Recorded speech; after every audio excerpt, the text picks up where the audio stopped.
Welcome to TWitWoW, the best wrestling podcast made for wrestling fans by wrestling fans on the web today. I'm John. That's my cohort and commentary, Ashton. I invite you to ease your seat back, get comfortable, because this is the week in review. Now, I'm just going to have my cards on the table. The show that I was the worst about this week was Raw, but I did see in my mind the most important thing, the gauntlet match. And I did go back and I watched NXT. Very interesting show this week. And I did see more or less all of SmackDown. I might have missed a little bit because I had to take care of stuff in house, but I'm more or less caught up. And obviously, we don't really touch AEW these days, but we know the big news. Mercedes finally debuted. It seems like that debut has done, decent numbers for AEW. I think they actually did see an increase this week, continuing to prove that women's wrestling and especially the upper tier of women's wrestlers are a draw, of which Mercedes is definitely a part. And because we're not a recap show, and because we've had this more conversational style for the past several weeks, God, there's so much to talk about in my mind. Let's be a little different though, and let's talk about Trick Williams and the riz of this man. Brother, you had kind of hyped up this segment to me because you knew I didn't want spoilers, and you didn't spoil it for me, and I'm grateful because you could have given me 5 guesses about what his interaction with the metaphor would have ended up being, and that wouldn't have been on my bingo card at all. So you saw it. You seem to really like it. How did this segment come off to you, Trick, and the metaphor interruption? Well, first the initial Trick promo, and then what he did with the metaphor. What did you think of all of it?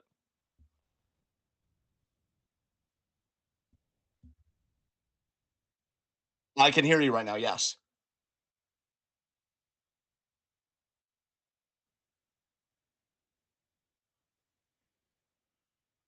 Can you still hear me, John? I can still hear you. Yes. Okay, perfect. Wonderful, amazing, beautiful.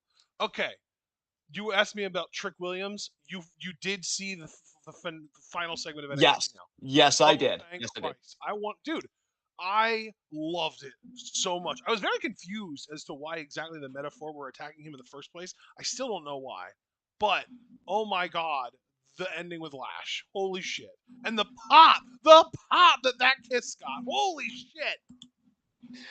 Dude, he is gunning for that top guy position. Like, you love to see it, honestly. You really love to see it. It's incredible to me. Because first of all, to answer your question, then I want to hand the ball back to you because you were the one that hyped this up to me.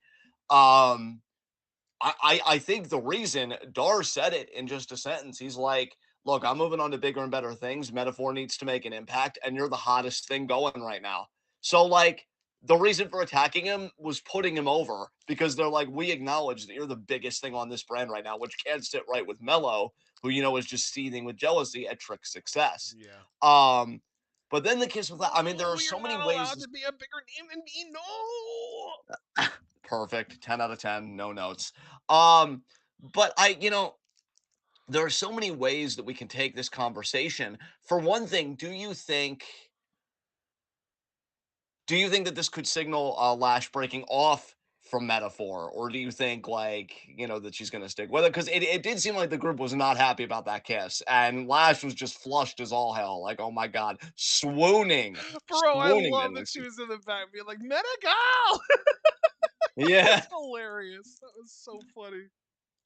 Oh, dude, I love this. I personally don't know if this is going to signal like a fracture in Metaphor when I really do like them as a group. I hope that they can just understand, like, look, he looked into my eyes and he's so fine and I'm so fine and it was just meant to happen. But I don't know. Dar especially was like, what are you doing? And it's like, you saw it. But no, Trick, I will tell you. Do I think the guy's every promo has been fantastic? No, you could definitely tell where I think he's still trying to get comfortable on the mic and kind of find his stride and find his confidence. But boy, if you're only as good as your last promo, uh, this dude is seemingly, at least in this one promo, he found that confidence and he did find that stride. Yeah. I loved what he said about Mello.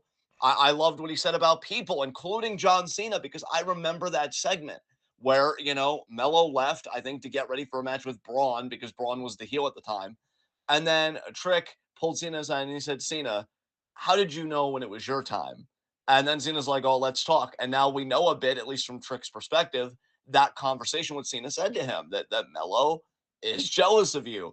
And I love that he mentioned Cena because then it makes him saying, nah, I stuck by you all the more meaningful. Like when you're rebuffing legends in this business and saying, nah, you don't know him like I know him, and still choosing your brother over that kind of influence and that kind of, just opinion taken. I think that really speaks to Trick's character as a babyface. So I love that little aspect of the promo. And yeah, he more or less says, like, I'm gonna get my hands on you and I'm gonna whoop that Trick, a chant that has gotten so over. We Yeah. heard it twice on SmackDown last night. I Um, will say, apparently, that is not like the SmackDown audience being super big fans of Trick Williams. That is a thing that they do at Memphis Grizzlies games. yeah, fair enough.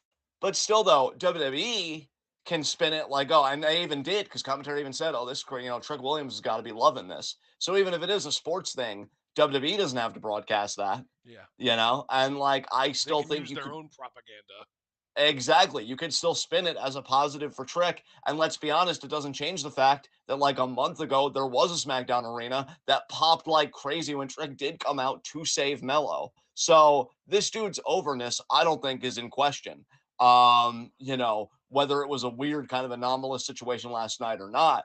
And yeah, I'll tell you, the only thing I personally need, because I feel like this has such Gargano Champa potential, I would love if the physicality between these two got to such a point that the match at Stand and Deliver was unsanctioned or had some kind of Yes. stip. I think Especially just because the world title match does not feel like main event of the biggest show of the year level. no, it doesn't. Like I will say this again, I like Tony D, and I feel bad that I have to keep saying it because I feel like I've been a bit critical of this. And the vignettes last night, or excuse me, I'm saying last night. Last night was SmackDown, or I guess it's the vignettes when I went back and watched NXT because I didn't watch it live. They were okay, but I'm like, man, it is more character work, which I've been asking more of, and I enjoyed it, but it doesn't give that main event feel. It does even feel a little bit cartoonish to me. Again, I prefer it to just being like, I'm a really good wrestler, and I'm such a good wrestler, I'm gonna take that title from you. But it's still missing that little bit of punch to me. Whereas this though, I'm like, man, you're talking about friendship, you're talking about betrayal, you're talking about all the ingredients of a great wrestling story. I'd like them to get unsanctioned. I'd like them to be able to go all out and stand and deliver, especially because I do think Carmelo will probably be just fully main roster focused very soon. Just given that they already did that kind of little trial run with him on SmackDown, I could see him being a draft pick or whatever. And then I could see Trick potentially having an NXT World Title reign and all that stuff, which we did touch on pretty heavily last week. But yeah, I mean, this stuff with Lash, like I think the big curiosity to me is what does it mean for the metaphor? What does it mean for Lash as a character? Maybe it means nothing, maybe it means something. But I love this segment, and I love that you really hyped it up for me and like pointed out, like, hey, if you're gonna be attentive to stuff on NXT, like, pay mind to this, because this was great.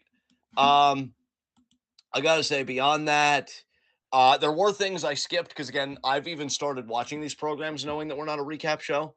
So you guys can imagine the stuff that I skipped. Just to make it explicit, I skipped Ridge and Spears and Lexus King and Robert Stone. I do not give a shit about You any of those made a people. very good choice. I'll tell you right now, I watched the Ridge Spears match, and I don't know if I even put it down, but it is one of the worst finishes of the year, by far one of the worst finishes I've ever seen. Yes. Um, Yeah. because literally Ridge choke slammed Spears through the fucking announce table, and in less than a minute, and I know this because I literally went back and did a stopwatch to look at it to make sure that I wasn't wrong about this. In less than a minute, Spears was able to evade an attack from Ridge that probably would have ended the match, And then afterwards, he was able to roll him up, get Ridge kicked out of the roll up, and then hit a finish and pin him for 3, and that ended the match. And I just thought it was disgusting. I just like Ridge didn't have to win this match. I wasn't even trying to say like, oh man, it's disgusting that Sean beat Ridge or anything like that. But the way that it was booked, where Sean got put through an announce table and went from getting put through an announce table to winning the match in less than 2 minutes, is absolutely absurd. And it's not like he even won out of like a desperation thing. Like, oh, he was so desperate, but he managed to win via a surprise roll up, or like he managed to somehow use like brass knuckles to knock Ridge out while they were both in the ring, and then he just kind of collapsed on top. No, like he literally hit him with his finisher and pinned him 1, 2, 3 in the middle of the ring after having been choke slammed through a table less than 2 minutes prior. It was Yeah. ridiculous. Yeah, and that's why I didn't even touch it with a 10-foot pole. I will say I'd love to talk about this last, but I know there are other people on the NXT program that deserve that distinction, mainly the Nigerian king, Obafemi. I would personally call him a god, but um, Ariana Grace versus Gigi Dolan. I love this woman. I like Gigi too. I can't say I love her just because she hasn't really been given anything to do. I thought I could have loved her had her trajectory been, more forward and more white hot after the JC Jane stuff, and we'll get to JC a bit later. But Ariana, man, like I know I've had guilty pleasures in the past, and admittedly, like the Dom one started as a joke, but I don't think he's as bad as people make him out to be. And again, I really appreciated his bumping in the Gunther match 2 weeks ago. Ariana Grace, though, I don't even think she's bad. I just think she's a guilty pleasure for me just because, like, it's just so different from things that I normally like. But she just has a direct line to my funny bone. Between this match and trying to be ladylike and doing all the pageants and then the finish with the low blows. But I mean, Gigi's low blow gets caught. Ariana's does not. So Ariana wins, and I love that this woman keeps lucking into wins because she beat Roxanne Perez a little while back because of DQ, because Roxanne wouldn't stop the assault, and we'll get to Roxanne a bit later, and the ref reversed the decision. Like, I know you can't win a title that way, but I wouldn't even be surprised if they put a title on her just because she like fell into a pin or some stuff. Like it's really creative how they give her some wins, and I'd like to see how far they can take it before they lose me. So yeah, this was pretty decent. But the real selling point to me was the WWE.com exclusive that I posted in the Discord, where she just comes into this interview. She wasn't even summoned. And she just starts talking about how she loves doing charity work. It's what I do. And says how Gigi Dolan's her next charity project to make her like a real lady, bring out her inner pageant queen. And she did it. And God, when she said that, I corpsed. I know you said it made you back away towards the phone. It was Javaris said, very demented sounding to me. yes, Javaris is like, this woman's unhinged.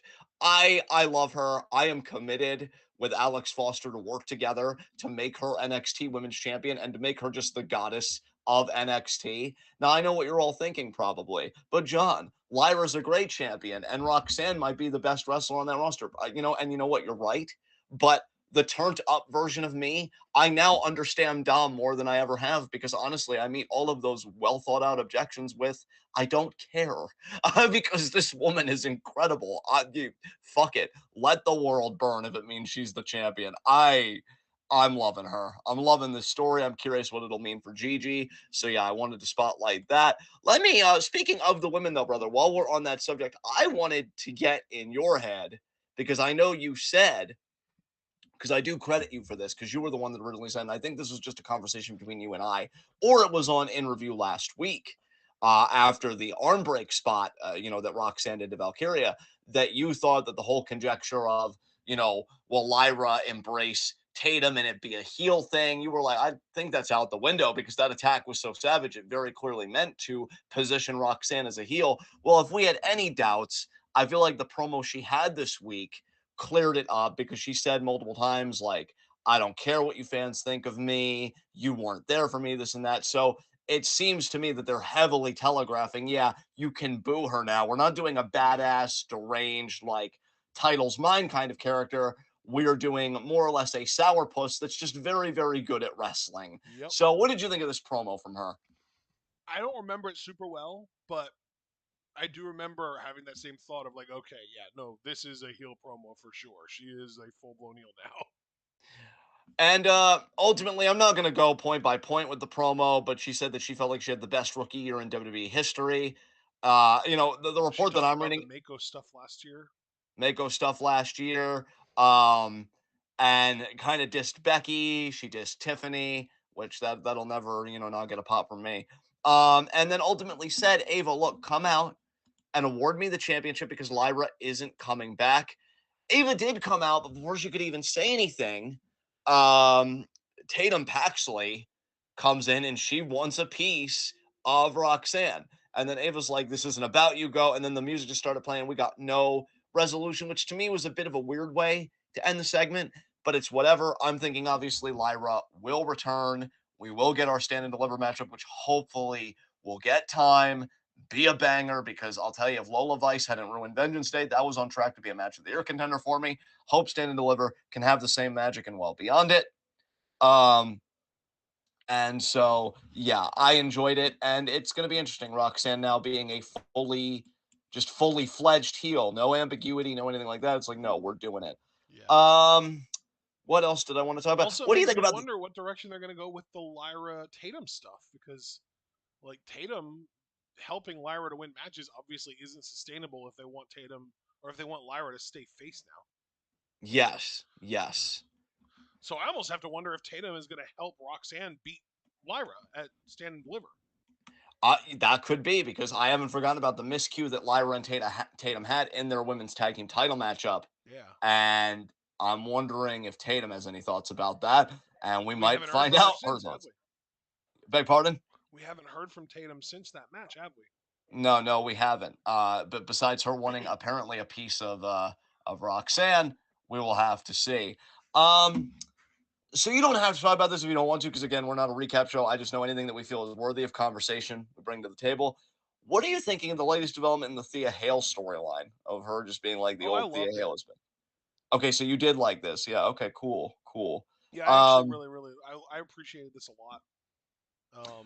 They're doing it was Thea and Fallon Henley. I don't remember. Do you remember who they were facing? Because it was supposed to be. is he Dame and Kiana James? That's right. Yeah, I don't remember who was Thea's partner supposed to be before Fallon came out. Kalani Jordan, That's and then she right. got jumped. That's right. Yeah, and then Fallon came out and basically made the save in terms of just like allowing Thea to have a tag team partner at all.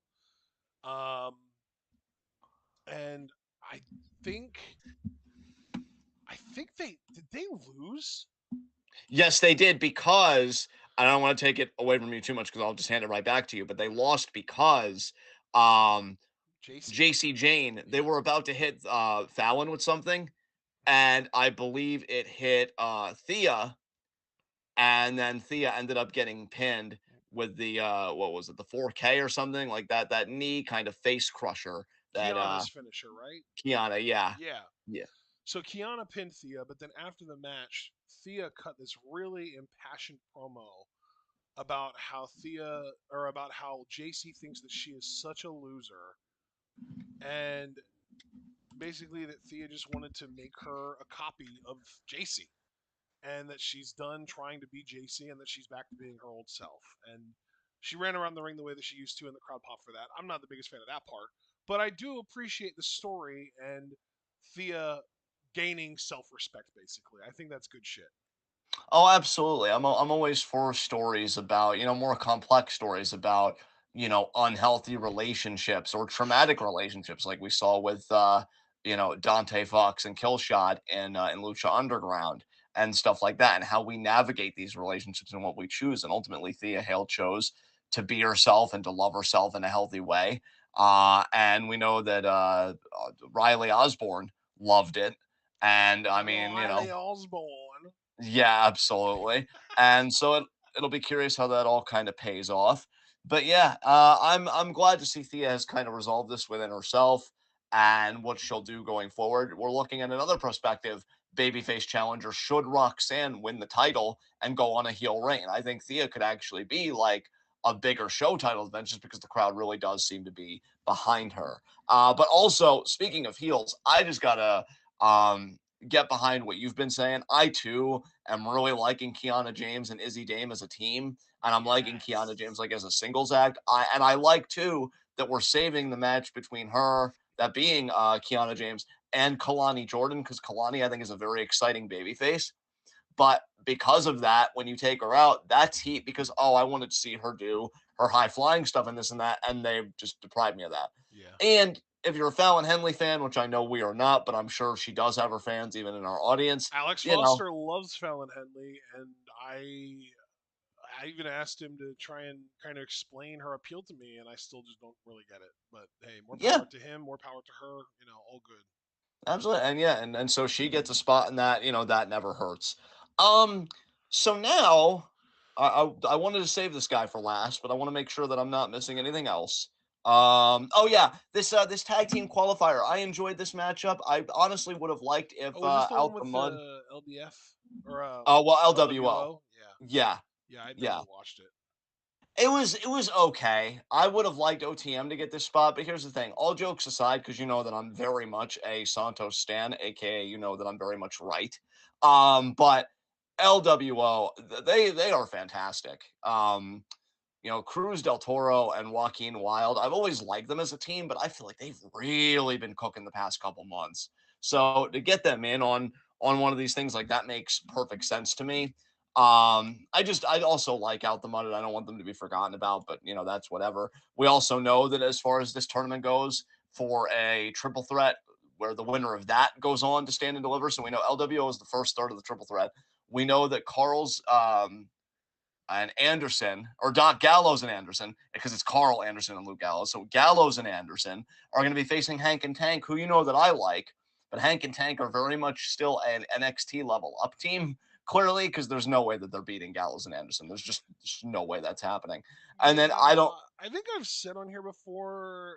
I like Hank and Tank, but they're I don't know if I really like them or not. I'm like on the fence with them because I don't know. There is a certain level of appeal, I guess, like likability, charisma. But I don't know. I get vibes. I get bad vibes from that team. like MAGA vibes. Kinda, yeah.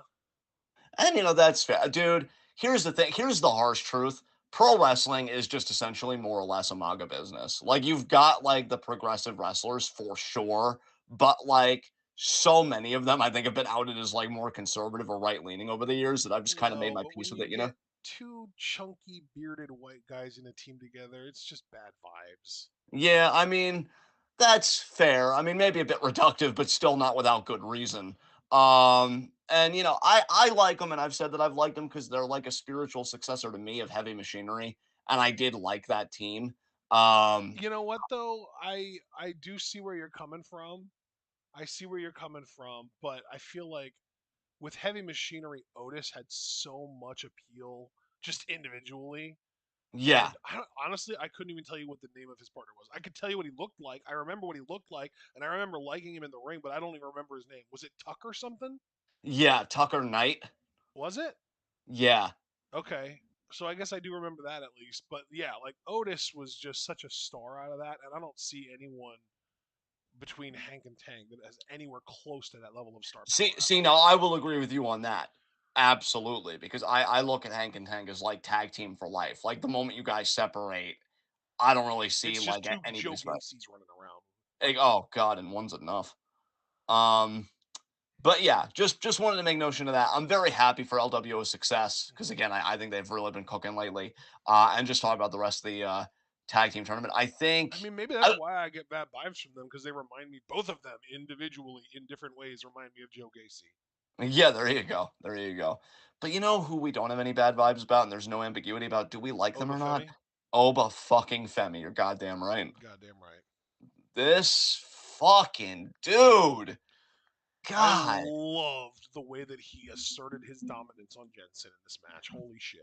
bro. As a connoisseur, it was just so girthy. and magnificent, and it made me feel things, mainly happiness, with slight arousal. It was incredible. It was absolutely delectable. Good.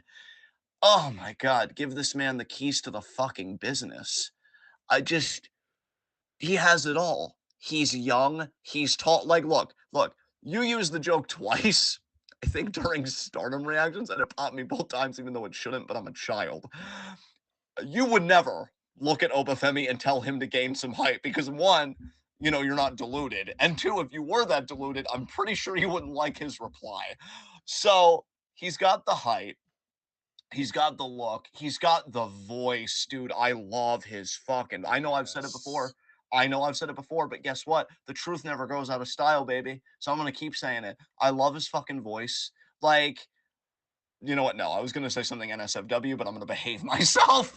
But no, he is absolutely phenomenal. He is absolutely phenomenal on every metric. And I am so excited about this crop of guys because when you look at him, you look at Braun, you look at Trick, like Triple H, you could see where he's kind of straying away from the Vince McMahon philosophy in some ways. Like we already see Shayna Baszler is being advertised for Bloodsport, so he seems more open-minded in some ways. I hope he's open-minded in the sense of I can have more than one top guy at a time. Because if he is open-minded about that and just lets the fucking shackles off on all these guys, wrestling's going to continue to be the boon that it's been with all the bloodline success and everything else because these three guys will make fucking money. So I'm excited for Oba that hopefully he gets to be a part of that because what a fucking prospect. This was a dominant match as it should be. I still don't like that this dude never really has outright squashes because Jensen did get some offense. I like that Briggs came out to kind of like cheer him on, but there was kind of like, mind games going on there. Maybe that'll be the match for Stand and Deliver. I don't know. Personally, I would love Dijak in that spot, but as long as we get both Dijak and Oba and Dijak versus Briggs, I guess it doesn't matter when those matches happen. This was fantastic. He's great. I know you love him. I love him. Our Discord loves him. Long may he fucking reign, as far as Man, I'm concerned. all these individuals and the Discord as a whole having so many correct takes at the same time. I know it's deeply attractive. What is it? My face. Um, so I mean, one God, of them was your face, yes. that is true. God, anytime I talk about people that don't suck and that actually not only don't suck but actively are fantastic, it just makes me turn up. And it's amazing, really. It's just absolutely incredible. All right, well, I've kind of touched on everything that I would like to talk about. I want to kind of get Raw out of the way because again, I didn't pay attention to most of this. Where were you with Raw this week as far as your attentiveness and stuff? Like 30%.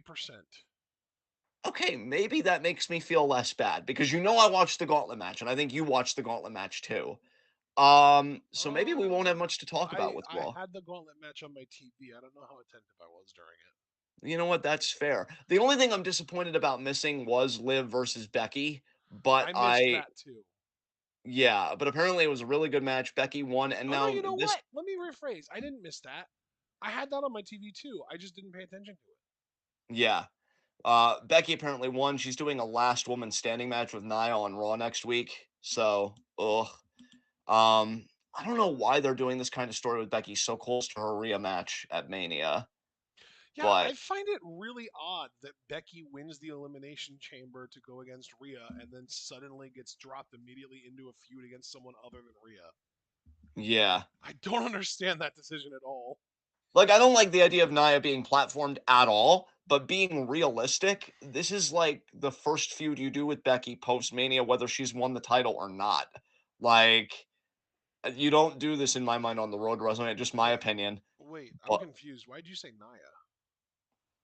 well, no, because Becky's in this feud with Nia seemingly on the road to WrestleMania. That's what I'm saying. Because she's doing the last woman standing match with her this coming Monday, and I said I don't understand Oh, why they're doing I this. was talking about the feud with Liv. I didn't even realize that she had a thing with Naya going on still. No, yeah, she's still doing it, dude. They're doing a last woman standing match on Raw this Monday. Oh my god. Yeah, that's the third time I've said it, but yeah, no, just to really everybody being on equal footing. You were talking about Liv, so I misunderstood you, and you misunderstood me. I'm talking about Nia. You're talking about Liv, but we converge on the point of really the emphasis should just be on Becky and Rhea because that's the Mania match, Becky and Rhea. I feel like all this other stuff is stuff that you do for post Mania, whether or not Becky is the champion. Um, Yeah. and so, yeah, and I don't know though, because maybe one of these women will get drafted. So we don't know. Maybe that's why they're doing it now. But yeah, I mean, I feel bad for Liv because she lost this matchup, and I don't want her to lose a lot of momentum because I really do see her as a SummerSlam potential contender for Rhea. But I don't know what WWE's thinking, so we can only hope. Um, Apparently Seth and Drew had quite a promo segment that I missed. I know one thing stuck out to me that Drew himself said on a TikTok promo that he did later that he apparently has come out in support of The Rock and that we should cooperate with The Rock. So that got my mind thinking that Drew would make an amazing corporate champion if they ever wanted to run that shit back. But with Dude, I've been thinking the same thing. Literally, I asked in the Discord, what if Drew becomes the Seth to the quote unquote authority being the bloodline, basically? yeah, Like the way that Seth was the authority's chosen, like, golden boy. What if Drew is that to the bloodline? yeah, yeah, that would be incredible, bro. I would be absolutely for that. Um, Because now The Rock is in a position, like he's in a position of power in the company, and he's starting to flex that a little bit as far as like the whole like, Seth, if you step out of line, I will make that title disappear. That whole line that he's been using. I kind of have to wonder if maybe we're gonna get something going on there. yeah, maybe. It's definitely something that I've been thinking about as well, man. I'm really really curious how this is all gonna go down. Um, and yeah, this interaction between him and Seth, just from what I'm reading, it seemed fine. But like, I think honestly too, if I'm just being truthful, and this is a me problem, I'm at that point again because I feel like it happens every year where I'm just ready to do Mania at this point for a lot of these matches. Yeah. Some matches I'm okay with the build still going, like Bailey and Io. I We've don't think still it's hit got their like peak. 3 weeks though before Mania. That's the thing. Dude, I know. Like with Bailey and Io, for instance, I'm okay with build continuing because I don't think it's reached its I peak. agree. Yeah. With Drew and Seth though, like if the match happened tomorrow, I'd be ready. Like I don't Yeah. need any Oh, more here's the build. Like line. I found the line. I said in the Discord, Seth got me wondering if Drew is really going to be the Seth Rollins of The Rock's version of the Authority. yeah, yeah, yeah. I think that would be really cool. Um, Which is funny though, because then later on in the week, The Rock came out, or Drew came out in support of The Rock. So like he's bootlicking. yeah. God, he is just really healing it up, and I love it. I will say I did Um, have thoughts about that exchange. Um, so I loved Drew's part, but when Drew walked away, I remember I said something along the lines of like, Drew looks like a real bitch right now, and he needs to win at WrestleMania at this point yeah. because Seth just made him look so bad. God, he really did learn from Triple H, didn't he? If that's the case, because yeah, again, I missed this. So Yeah, it might honestly be something that might be worth going back and checking out, honestly. damn. Okay, I'll have to keep that in mind. Because literally, like, the show started, and that was the first thing that happened on the show. And within the first 6 minutes of the show, I said, I fucking love Drusev. And then I was laughing hard at it by, within a few minutes. And then I said, oh my God, Drusev is legitimately just spitting facts. And I said, so many facts, I need an umbrella. And then a couple minutes later, I said Sethington really out here acting like he's above Drew. And then, yeah, there was a whole lot more that was said. And then about 7 minutes later, I said Drew looks like a real bitch right now. He almost needs to win at WrestleMania at this point. Damn. Okay. Well, I definitely agree that I'm ready for Drew to be world champion with this character and everything that he's doing. I'm ready for it. Um, let's see. As far as things to talk about, I really don't want to talk about this. Pipe in though if there are things that maybe like I've glossed over that you would want to talk about. You know how we work, but there are just things that I'm like he probably doesn't have much to say about this either. And honestly, we could save a lot of time. I will say, I Uh, actually did watch Dynamite this week. oh, you did watch Dynamite, okay? I Because know, I right?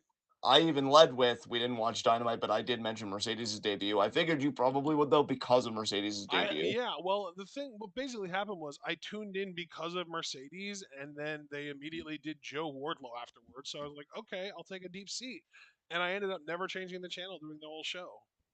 Oh, nice. So we can even pause here on our Raw coverage if you had anything specific you wanted to Well, get then, into well, about let's finish Dynamite. our Raw coverage and then we'll transition. Well, then let me just talk about this real quick. We are definitively getting Jay versus Jimmy at Mania. Jay cut a Yeah, very quick promo Jimmy's getting us promo on there. SmackDown was crazy. Jimmy's promo on SmackDown was crazy, but you know what was even crazier than the promo? The idea that his face devoured the entire fucking frame. Zoom the fuck out, I'm begging you. Um, and honestly, I loved Sean's comments on the Jimmy promo. In fact, I'm going to read them verbatim. Shout out to Nice. Sean, an absolute fucking king. Um, Jimmy, bitch, you are a twin. The doctor just so happened to pull your bitch ass out first. And, honestly, yeah, I can't think of a better review of that promo than that. I'm not even going to try. Nice. So we Congrats. know that it's Great happening. line, Sean. Proud of you. Yeah, absolutely. Sean's a fucking kid. We stand Sean in this house. Hell yeah. So, yeah, I do agree with one person. I think I saw this on a YouTube comment that like Jimmy doesn't get a lot of singles wins. So it would be nice to see him get some singles wins on the lead up to this because Jay, first of all, when he's lost, it's been because of Jimmy. So he looks very credible in defeat. And he has gotten singles wins in the past. Jay is looking so much more credible on that footing than Jimmy is. Jimmy's only argument is, I'm the older brother. Bitch, shut up. So, like, yeah, you need to give him some singles wins for him to be believable because biology ain't gonna save his ass. I wanted to Um, ask, just because you're saying it would be nice to see Jimmy get some singles wins. My question though is against whom? dude, I don't even know. Because I That's for feel like WWE to all figure out. of the decently credible baby faces on SmackDown are doing something more important than fucking with Jimmy Uso's ass. Yeah, well, that's for WWE to figure out. If Yeah. they really want to sell me on this, you figure it out. Yeah. Um, That's like, yeah, so that's like my thing is like we say he could use some wins, and I'm just like, okay, cool. Well, he's not beating Kevin Owens. He's not beating Randy Orton. He's not going to beat LA Knight. Like who are like even like mid card baby faces that he could beat? Because I can't think of any. right.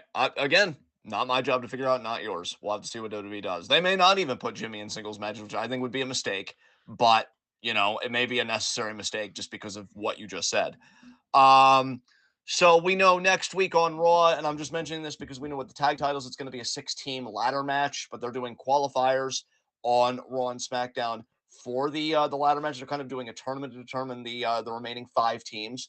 So we've got qualifiers: the New Day, of course, being Kofi and Xavier versus Alpha Academy, Otis and Akira Tozawa. That's the important thing because we know Chad really bet everything on being the Intercontinental Championship challenger, which we're going to be getting to imminently. DIY versus Creed Brothers, The Miz and Truth versus Indus Sher, and then, of course, Becky and Nia in the last woman standing match. So I say that, Boo. talk about this fucking gauntlet match. Here's the thing, guys. Not really much to talk about with this except for the final kind of encounter. Sami Zayn versus Chad Gable, and these two fucking ate. Oh Yeah, my these god, I two loved were. everything about this. I Now, even loved the very beginning where Sammy was like struggling to even stand, and Chad was like hyping him up, like trying to get him back into it. yeah, because he said, I don't want to go to WrestleMania this way. And he actually lifted Sammy up and made eye contact and was like, let's do this, me and you, WrestleMania. And then Sammy got fired up. Now, Ashton and I have But if you talked think about this about it, gauntlet match. though, I'm sorry for cutting you off. I just wanted to No, of continue course. down the same thread. If you think about it, though, if he wouldn't have done that, if he would have taken the shortcut, if he would have just attacked Sammy while he was down, you never know, he might have won the match. He might have. He might I have. really think And he's turning heel after this. I hope you're wrong because I think that would be a massive mistake. Although the only credence I could also give your view is that what you just said, the aftermatch, which we'll get to because I don't want to rush it, and the post match kind of promo he cut in the .com exclusive. It was like 5 minutes. I urge everybody to go and listen to that if you haven't. It was so heartfelt and so sincere and so human, but he seemed like he was kind of adrift in the sense of like, you know, all the ideals and everything that I that are paradigmatic for me, that guide my life and everything else. they were just proven false tonight. It was crushing. It was crushing. He was so honest with himself. He's like, I fell short. I let my fans down. I let my family down. And I just have to wonder, like, are these ideal? Like, are they still fit for me? And damn, damn. Because I'll tell you guys, look, just to speed run it, Ricochet and JD, it was fine from an in-ring standpoint, but I really don't give two shits about either guy. Bronson made quick Also, work of fuck Ricochet. JD. Absolutely. JD don't Google me. Um, Sami Zayn beat Bronson Reed, and then Bronson did like a tsunami. I honestly thought that it would take Sammy out right there. And I will say, Ash and I had talked about this match after Raw, like during Rocket League and stuff. I don't like that Sammy got the gritty babyface spot of going the distance. I would have liked Chad to be in this Yeah. because Chad's the undercard guy. Everybody knows Sammy can go the distance. And like, I just have to say, before I continue talking about the match specifically, there was a very strong reaction to this match. And allegedly, Booker T said on his podcast that Sammy was very hurt by the fan reaction. But I think Sammy needs to understand two things respectfully. One, we do love him. We love him so much. And I have said this multiple times, and Ashton can attest to this. I don't want to see him as babyface Intercontinental Champion because he already did brilliant work with the Intercontinental title as a heel. He's above that title. It's world title or bust to me. And secondly, this really did feel like it would have been an amazing platform for Gable. Would have been an amazing opportunity for him. And we'll talk about that actually, because again, there's been a lot of discourse about this. So Sammy eliminates Bronson. Sammy then has a back and forth with Nakamura. We know the past couple of weeks they've really been going at it. Sammy ultimately gets the win on Nakamura. Then it's Chad, and we already talked about the beginning, and they go and they have a fantastic singles match, so much so that I put it in my match of the year contender list. The wrestling from Gable was insane. He did some of the best ankle picks I've seen since Kurt Angle, of course, because it always comes back to Kurt Angle. Sammy, his selling. I love the spot where he hits the haluva kick, but he takes so long to cover that Chad not only kicks out, he reverses it into a crucifix. And if you're sympathetic with Chad, you're mad at the referee because he was a bit late on the count. So you could actually argue that Chad had Sammy pinned, but Sammy's still able to kick out and they go back and forth. My only nitpick, and I'm really not liking this with submission wrestling lately, I feel like people are lasting in submissions too long that I can't believe that they would last that long without Yeah. tapping out. Yeah. And like That's been Sammy did something that that. we've been complaining about for years, bro. Yeah, but like I'm really noticing it again lately Right. between Giovanni Vinci a few weeks ago, I think with the Creed brothers, and now this, I'm like, does it hurt or doesn't it? Yeah. But then again, I know that I'm very frail and like I could stub my toe on a dresser and be tapping out. So Well, I but don't know. also in this case, they were definitely just trying to really put over Sami Zayn's like toughness. Yeah, yeah. And Sammy gets a roll up. Well, he like flips the ankle lock into a victory roll. Now, there's controversy about this because people are saying, now I think they're overthinking it personally. I just want to bring the discourse to everybody's attention. My personal opinion, they're overthinking it. We're just doing Sammy Gunther one-on-one because I think it'll be a very emotional in-ring storytelling kind of match. But people are saying, oh, Chad's shoulders were clearly up on the pin. This could be the out to get him in the match, and we could do another triple threat. Now that could be possible. We've already got a triple threat for the U.S. title. We may want to mirror that with the Intercontinental title. Not to mention that Gunther had one of the best matches of Mania weekend, which was a triple threat last year against Drew and Sheamus. I don't know though. For me right now, I'm sticking to the idea that it's just going to be a one-on-one match, Gunther versus Sammy. But people are arguing that if you look at it, Chad's shoulders were up on the victory roll pin. That shouldn't have counted, but the referee did count it. So I don't know if they're just going to say like, "Oh, ref decision's final." They're even going to acknowledge it. Whatever the hell. After the match, Chad looks dejected. He sells the loss so fucking well. Like my heart hurt for him looking at his face and realizing, oh, I'm not going to WrestleMania. It's not happening for me. I'm not facing Gunther. My whole thing of, for me, it just means more. And he said that again. And that exclusive that I was hyping up earlier, he straight up says, I still don't think this means more to Sammy than it does to me. And I love that. I love that he can acknowledge that Sammy was the better man while also doubling down and being like, that match doesn't mean as much to anybody as it does to me. And again, I think that's very human, very realistic.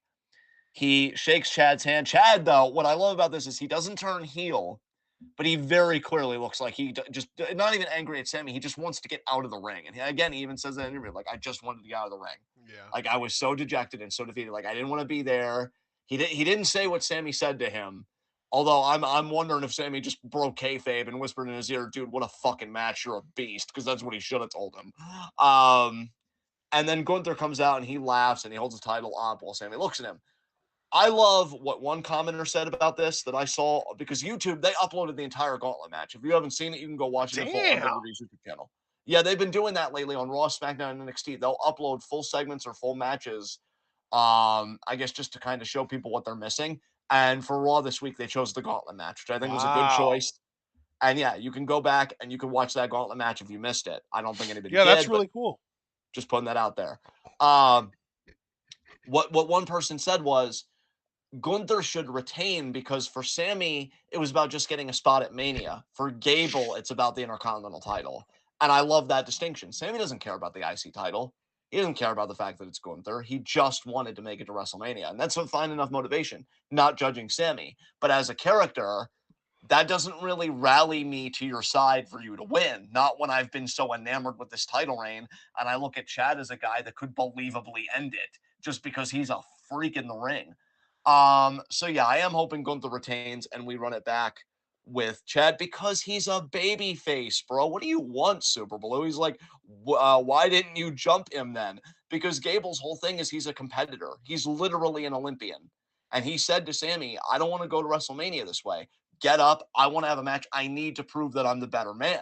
Well, yeah, that's my whole Uh, point though, is that like the thing that might lead to him turning heel is realizing that if he would have jumped Sammy, maybe he could have like that's the whole thing that turns baby faces heel sometimes is this like overly analytical like living in the past of like if this if that like that's literally exactly what happened with Drew. That's literally what caused Drew McIntyre's heel turn was if this would have happened I would have been world champion. If that would have happened I would have, if you wouldn't have done that, if that wouldn't have happened, if this wouldn't have happened. It's all that's literally what with Drew turned heel for. And now I think that they're going to do the same thing with Gable. I I understand where you're coming from. I just hope that you're wrong because I love this dude as a That's fair, babyface. man. That's fair. Yeah, I I wouldn't, yeah. I wouldn't be upset if he, maintained his honor and stuck it out and didn't turn heel. I just, get vibes that that's the direction they'll go. Yeah, and again, I can't like passionately disagree or argue against your vibes, especially when you have vibes for very good reasons. I just hope the WWE isn't following you down there because I would love to just see him keep scratching and clawing and get that fucking SummerSlam match and win. Like you have a chance to make magic here. And you know me, I'm always more partial to heels, but when I feel a connection with a babyface, I seem to cherish that more than the connections I have with heels pretty much in their sum. It's so easy to be a douchebag today, but to be somebody that actually stands by your principles and guts it out and this and that, like that's inspiring to me. That's compelling to me. So we'll have to see what they do with Chad. But yeah, check out the gauntlet match. Check out his interview if you haven't, the WWE.com exclusive on the YouTube channel. He had a great week just as a character. He wrestled out of his goddamn mind, and he's got so many people rallying behind him. That's another reason why I don't want them to turn him heel. This got him more over with a lot of people, and I just don't want them to throw that goodwill away. But that is Raw. So before we go into SmackDown, I am going to punch the fucking brakes because you watch Dynamite. Is there anything you would like to get into about Dynamite that you'd like to express thoughts on? Well, I wanted to ask you, did you see Mercedes' debut? And if you did, what did you think of it? I did not see it. I just know that it's seemingly been doing good numbers for AEW, which good for Mercedes, and I guess good for AEW. I'm guessing you saw the debut. How did you feel like it came off? I did see the debut, and I mean, just full disclosure, I thought it came off as very disingenuous, personally, but that's neither here nor there. It came off well as far as AEW goes, and I don't know where are you why do you say it's doing good numbers? I'm curious. Well, just I thought I saw in Wrestling News that they did like 800,000 viewers, which I feel like is up from recent weeks, and I That's would not assume up that from recent weeks. it's not up from recent weeks. I thought it was actually. I thought they were doing pretty bad in recent weeks, and she actually got increase. Is that just false? That is, She yeah, not like that's no. wow. I'm pretty sure that the previous week they were at like 820 something or something like that. So they actually dropped in spite of Mercedes. I think so. Oof. Well, then my apologies. Um, but I know like the YouTube of her debut was seemingly doing good numbers for them at a great rate. I'd have to actually look. and see what the YouTube clip of her debut is doing now. But I know it got like over 100,000 relatively quickly, I felt like. So I thought that it was having a very healthy growth rate. Um, let's see. That's only at 19, but that's just a clip. I thought Dynamite. Okay, here we go. Yeah, it's at 897,000 views by now. I'm actually surprised it isn't over a mil by now, to be honest. Yeah. So I only wanted to kind of hold your feet to the fire on that because of the fact that I feel underwhelmed and disappointed by how poorly the numbers have been doing for her. I really expected her fans, like just the crew, I guess they're called, to really show up and really just fucking knock the numbers out of the park. I was telling people like, "Oh man, they opened the show with her and we had a Big Bang Theory lead in. This show's going to average 1 million viewers, especially because then they went immediately into Joe Wardlow, but turns out they actually lost viewers for Joe Wardlow. That blew my mind. Yeah. So, I'm kind of speechless right now, to be honest. That's why I'm not really giving much because, like, here's the thing, bro. We know when it comes to online, like the IWC, just straight up, the Sasha fan base is rabid. Definitely the point at times of being toxic, but there are a lot of people that are just genuinely passionate about her and just ride with her through everything, merch, music, TV, just whatever she's doing. I am surprised. I mean, I will admit too, even though I thought that that number was up, which was already wrong, and again, I apologize for that, and I own that I was wrong. I was just surprised that it wasn't over a mil anyway. And I'm like, man, like, is Mercedes not as much of a draw right now? Like, did the New Japan, because we might as well say it was New Japan, she barely showed up in Stardom. Did the New Japan run hurt her standing at all? Like, is it just an yeah, AEW thing, and is it just a marketing thing from AEW? I don't know. You said disingenuous. That was a word that you used. Can yeah. you go deeper into that for us? Like, I don't want to push you too hard. Like, if you feel like you've already said what Well, you could say, but like, I mean, I I think have a general idea of how I feel about her after the whole Stardom run, and I just a lot of things about Mercedes feel disingenuous to me now. yeah, Like even like going back and hearing her talk about how much she loves like Eddie Guerrero and how much she loves wrestling and stuff like that, I kind of have to wonder if that was all like lip service. You know what I mean? yeah, yeah. Um, but literally, the show opened with a Mercedes Benz pulling up in Boston, and yeah, of course. So yeah, she ended up opening the show. Um, her theme song in AEW is based on the Symphony Number 9 that Gunther used to use when he was Walter. Okay. I personally don't like it. I thought that the Monet song that she used in New Japan and Stardom was much better, and it slapped harder for sure. I'm actually surprised they didn't because can I just say one thing, even though I didn't really like watch any of this. I did see discourse about the theme, and like from what I can hear, I'm like, there's nothing distinctive or superstar about this. I'm actually surprised they didn't just lift the Monet theme from Stardom New Japan Yeah, and use that. Like I honestly I don't know if you were the same way. I just assumed they were going to. yeah, I just assumed that that wasn't like a New Japan owned theme. I assumed that that was a theme that she had made for her personally, and that she would just use it anywhere she went other than WWE. Yeah. So apparently, I was wrong about that. Um, I know there was a point in her promo where she said, "I love wrestling." I am starting to question that because again, like if you loved wrestling so much, you would have fucking done it more in the most passionate wrestling company that you've ever worked for, which is Stardom. So like where the fuck was that? She also said AEW is the only place where the revolution can be global, which I literally rolled my eyes and said, "Please" to that. God, yeah. I would say that that's not as bad as Soraya's line when she came in, like, "Oh, it's nice to have a boss that actually listens to me and does that look like." You could just tell when there are just like cheap pot shots that just feel so contrived. Like I'm by no means a WWE ass kisser, you know that, but I'm like, come on now, like let's be serious. But Yeah. continue. Well, and then of course, and here's the thing that really kind of baffled me. Do you know what main evented Dynamite this week? Um, no. Willow Nightingale versus Riho. Okay, yeah, and didn't Mercedes kind of bookend the show in that way? Because I know I Yes. saw her in the ring with Yeah, Willow. exactly. She closed the show. And again, the thing that comes off as disingenuous here isn't even Mercedes herself, it's Tony Khan. Because, like, oh shit, Mercedes is here. Better start at least pretending to respect my women's division now. Like, Yeah, dude, I feel you on that. And look, no disrespect to either of those women.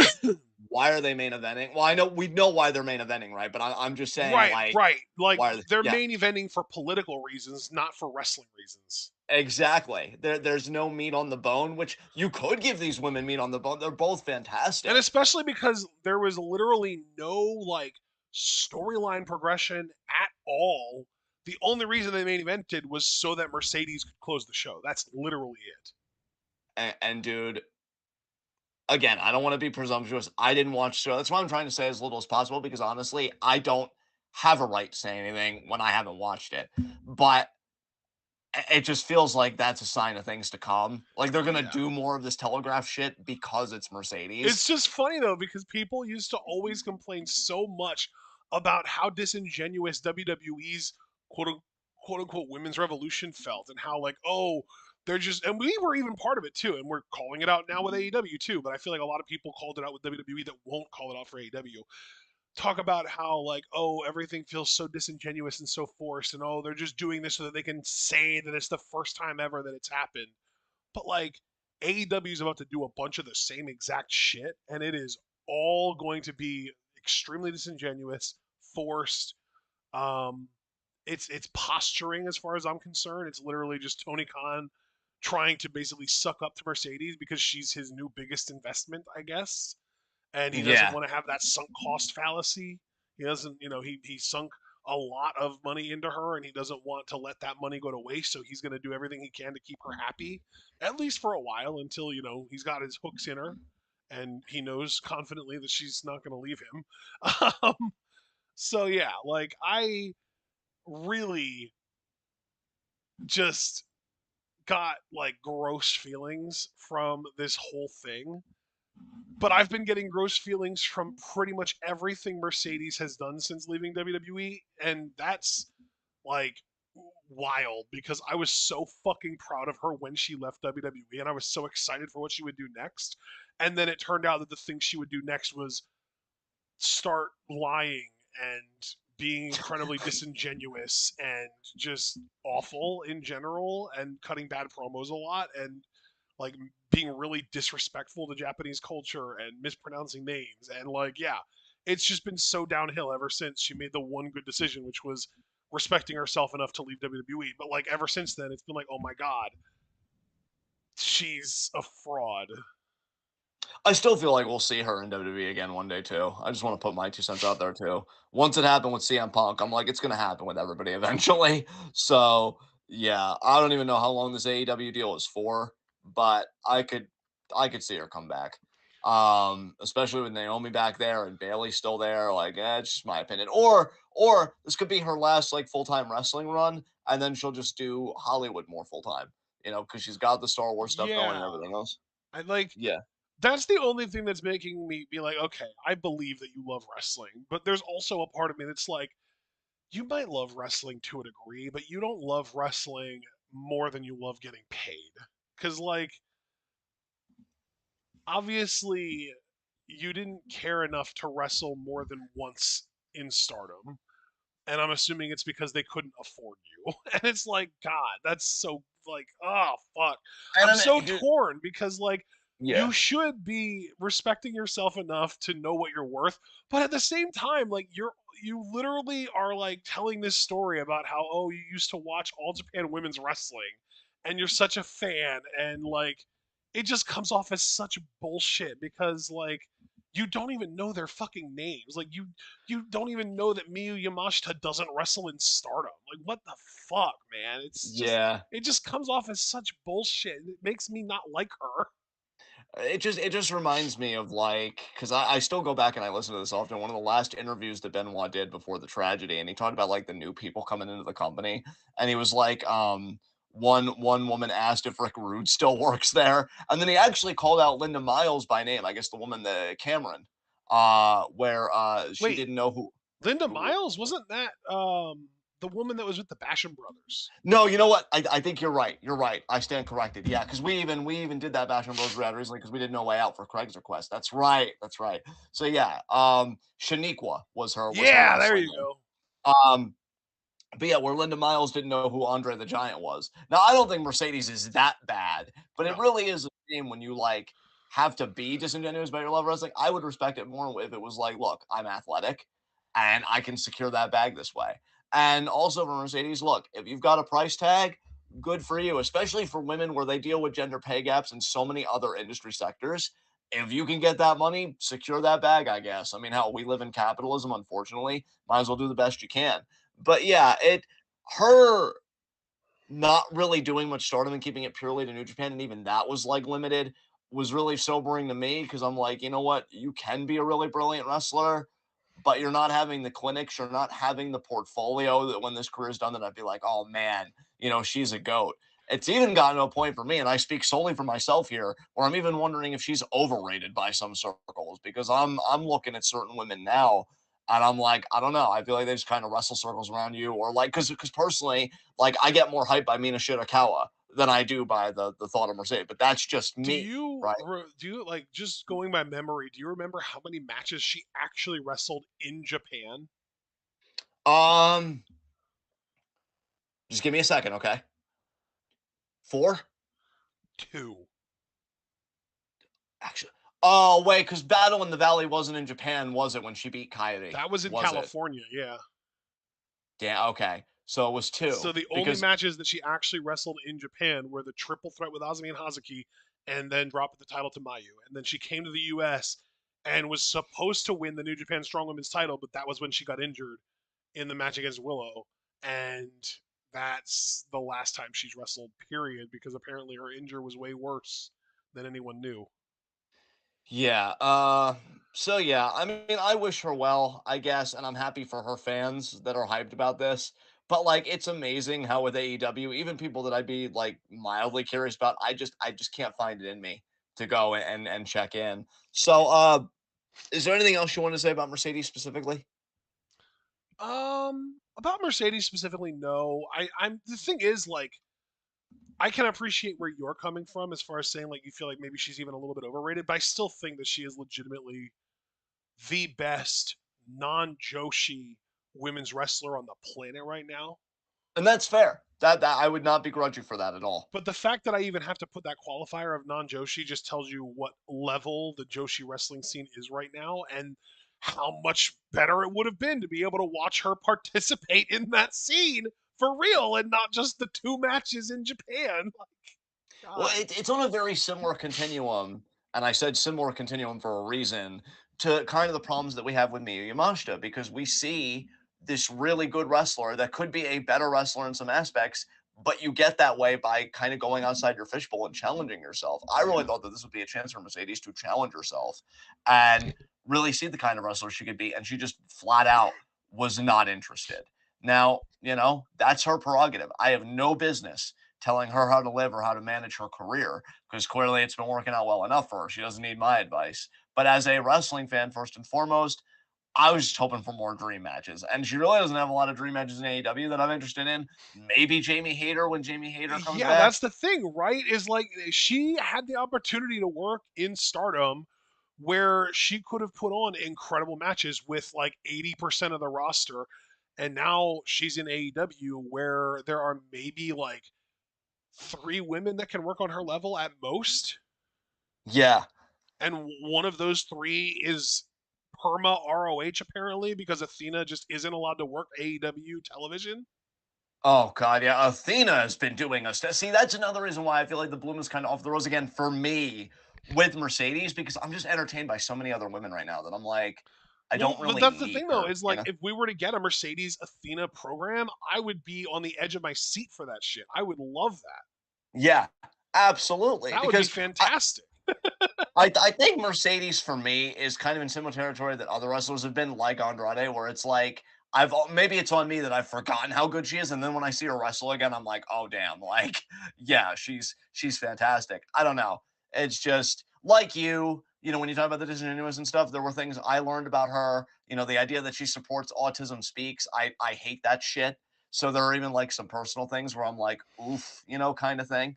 But you know, I wish her well. We'll have to see how it all goes. But getting back on track with AEW more broadly as a program, was there anything else that you wanted to talk about in depth, or did you just want to note the I rest out of the I show? hated how easily Samoa Joe beat Wardlow. I feel like Wardlow and more sort of broad stroke, the undisputed kingdom's momentum is just completely dead at this point. There's no interest there at all.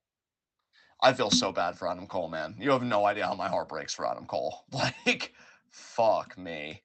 Like, I don't know if he'll be able to get the momentum back and get his hype back. Because I really feel like he was with the MJF angle and then he got hurt. And now I wonder if he's just like, if people are just writing him off.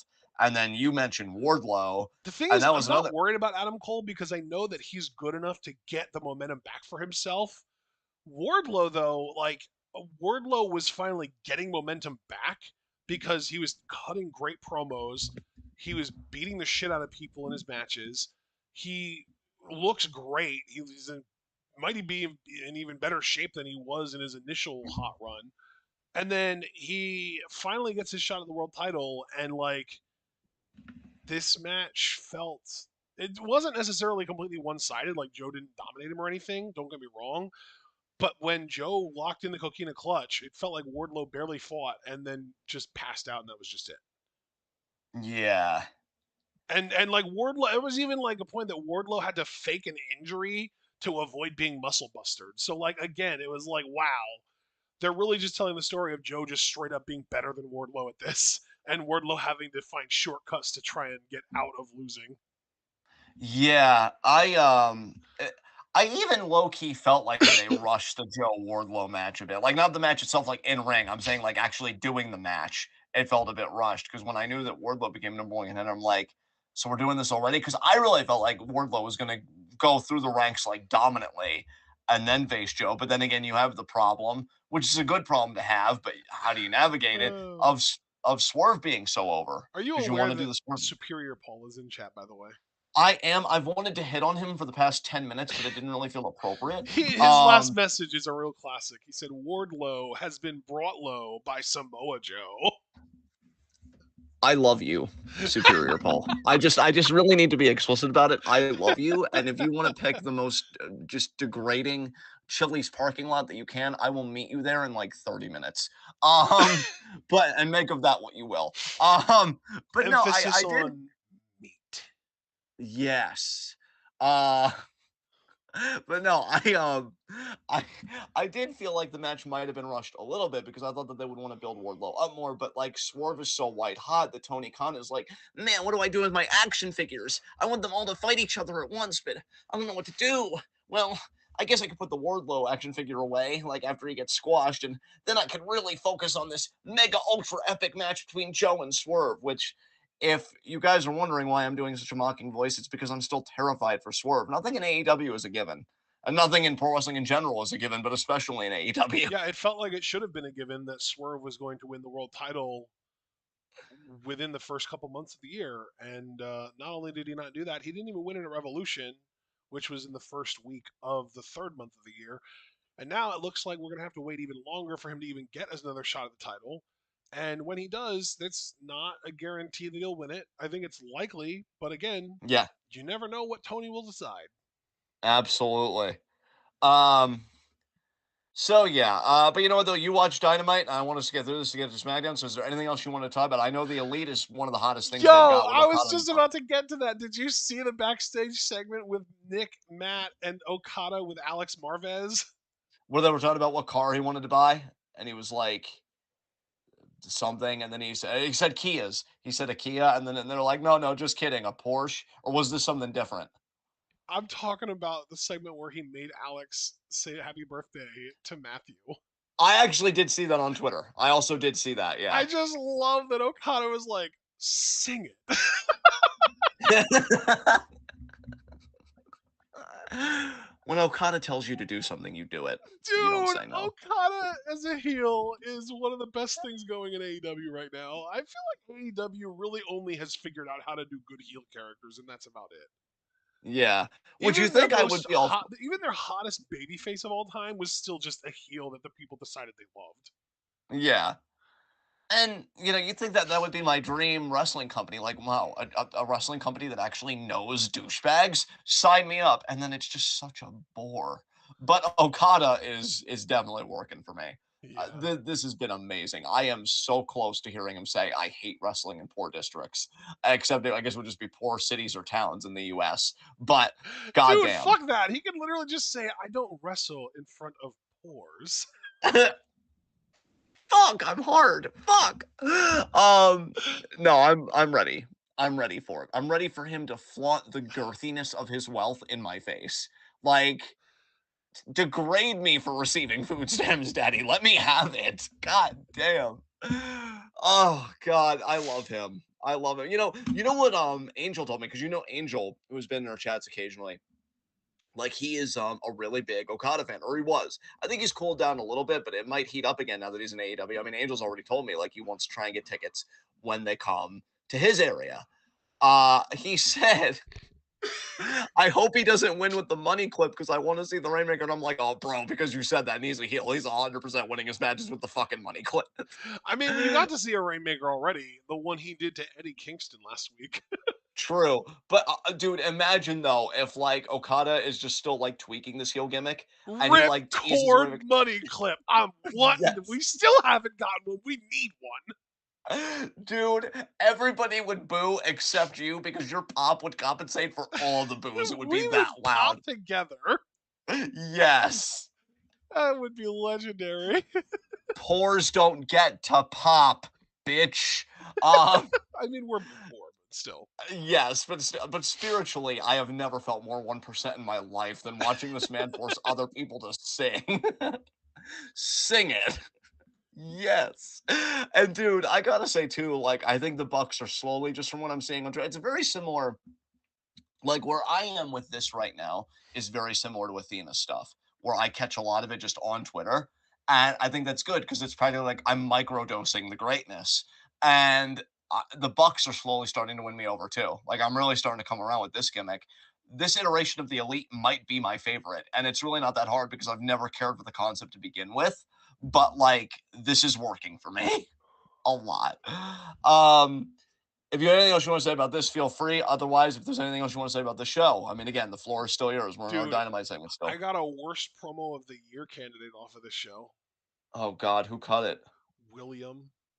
Oh God, was this the one where it was like, "Bruv, I am the feeling," and I'm like, Yeah. "Not with that face, you're not." Fuck. I miss fucking lanky ass Osprey. This is Garbo. Yeah, This fucking bullshit macho man alpha male bullshit like garbage out like fuck that. God damn, this is awful. he has the attitude of discovering what protein shakes are and thinking that that makes him better than everyone else. Dude, Which, I know like I'm sorry, but I as a pro wrestling fan, I like my baby faces vulnerable. yeah, I will absolutely. never get behind like when you've got a guy like Drew McIntyre out here looking like a fucking chiseled ass fucking sculpted from marble man cutting the heel promos of a lifetime and then Osprey comes out here and says bruv about 18 times in one promo and you expect me to cheer for that shit like no garbage trash throw it away. God, you're just so right. Um, I'm not gonna dogpile anymore. Fuck Will Maybe Ospreay, that's always why and I forever. hate LA Knights so much because like it's the same shit as Osprey. It's like this bravado macho man alpha male bullshit. Like you're not a baby face. You're a fucking garbage ass toxic masculine piece of shit. Yeah, and dislodge the stick from your ass. Maybe on both Well, guys. I don't know. in Osprey's no, doesn't really know. in LA Knight's case, with absolute no doubt for sure. Yeah. Dude, he ain't doing it. He's jobbing to that stick at WrestleMania. Just like I hope he jobs to Allen too. But we'll, I don't know. I'm only gonna mention it here because I'm not gonna mention it in a recap of SmackDown because fuck LA Knight. But yeah. Anything else from Dynamite you want to talk Apparently, about? the Deonna Purrazzo Tony Storm feud isn't over. They're still doing it. That's disappointing. It is. It really is. Deonna is going to be finding a tag partner to take on Tony and Mariah next week. Ew. Um, I miss Mariah and Stardom. I'm sorry. Darby Allin versus Jay White happened, which I didn't pay attention to the match, but afterwards, Jay and the Ass Boys attempted to beat down Darby, and then Billy Gunn and the Acclaimed came out to try and stop them, and we got a heel turn confirmed from Jay White and the Bang Bang Gang. So it's broken up already. It's the Bang Bang Scissor Gang lasted all of about a month and a half. I think it lasted 6 weeks exactly. I hate this fucking show, man. And you know what? And fuck Darby Allin too. Why would you stop that? You know what? No, that was another No, dude, NSFW it comment that I was gets going to make. better though because Jay and the Ass Boys, they actually got like the leg up on the Acclaimed and Billy Gunn with a chair, and then they actually were able to finish the assault on Darby, and they took a baseball bat to a chair which was wrapped around his leg. Good. Fuck And Darby now Allin. we're finding out too that Darby Allin legitimately broke bones in his foot and is going to miss time because of it. So he's not going to be around for a while. Good. Yeah. Fuck him. I mean, I Yeah. won't say good that someone got injured, but play stupid games, win stupid prizes. Well, yeah, and I know Why don't that's you usually throw our. yourself off of another fucking ladder through 18 burning tables, you fucking jackass, Mark? He said the thing. He said jackass. But no, and I know that's usually our policy, and I will own that I'm a piece of shit in this moment for like doubling down. But like, he's a sociopath. He can go fuck himself. So yeah. What the fuck was I going to say about it? No, I'm just busy like hiding my face with this fucking company. You know what though? Like in Jericho was case. on the show, Oh God. Well, actually, look. Before you get into that, I just want teaming to say up with one. Hook. Oh God. I was gonna say something, but forget it. Just end the pain. What No. did I they want to do? know what you were gonna say. Well, I was just gonna say, like in kayfabe, I don't even necessarily blame the Bang Bang Gang because it's like, why did we team up? Because of the Undisputed Kingdom, but the Undisputed Kingdom's already a joke. So like, Yeah, why are we still together? yeah, Like, yeah. like. But anyway, continue. Who did they face in tag team action? The Gates of Agony. Who you actually really like? So this would be painful for you because I'm guessing Jericho and Hook went over. Yeah, no, you're 100% correct, and they also lost the most viewers on the show, I believe. Good, good.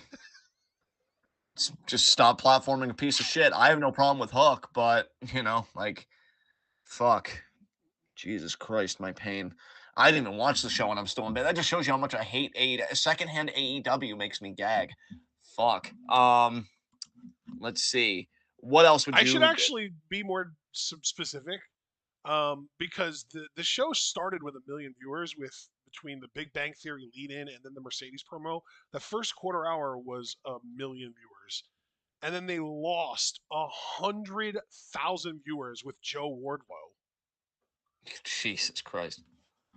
and then they lost another like 80 something thousand viewers with the Elite versus Pac, Penta, and Death Triangle. Or Yeah. sorry, Pac, Penta, and Eddie Kingston rather.